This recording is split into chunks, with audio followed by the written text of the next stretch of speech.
definition is anything that has mass and volume, where mass is the amount of matter an object has, while volume is the amount of space an object occupies. So basically, everything around you, everything around us, are all matter.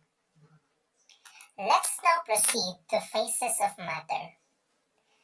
There are three primary phases of matter. First, we have solid. Solid has a definite shape. It has a definite volume, but it is incompressible. Solids have definite shape and definite volume because, as you can see in this picture, the particles are closely packed together in fixed positions. They can vibrate a little, but they cannot move around. And they are incompressible because the particles are in contact with their neighbors or with other particles. Next, we have liquid. Liquid has a definite volume, but it doesn't have a definite shape because it takes the shape of its container, and it is incompressible. Take a look at this picture. The particles in liquid are closer to one another, but not like in solids.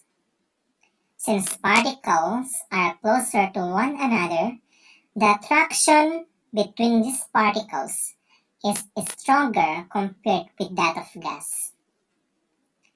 The particles can move and change positions, but not as freely as those in gas.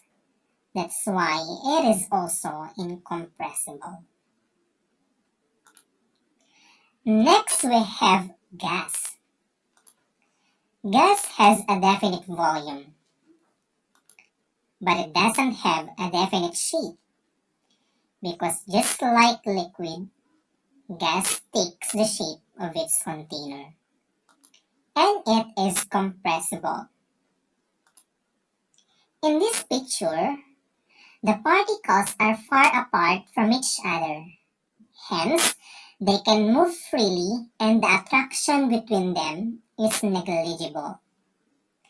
It is compressible because the distances between these particles are large, so there is room for the particles to move closer to each other.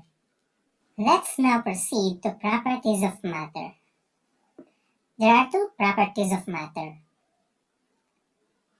First, we have intrinsic property. Intrinsic property are properties that are permanent or that depend on the kind of substance itself. Examples are color, boiling point, melting point, phase, odor, and taste. Next, we have extrinsic property. Extrinsic property are non-permanent properties of substances that vary from sample to sample. Examples are mass, volume, density, concentration, and solubility. So that ends our discussion about matter. Hope you learned something and hope you enjoy.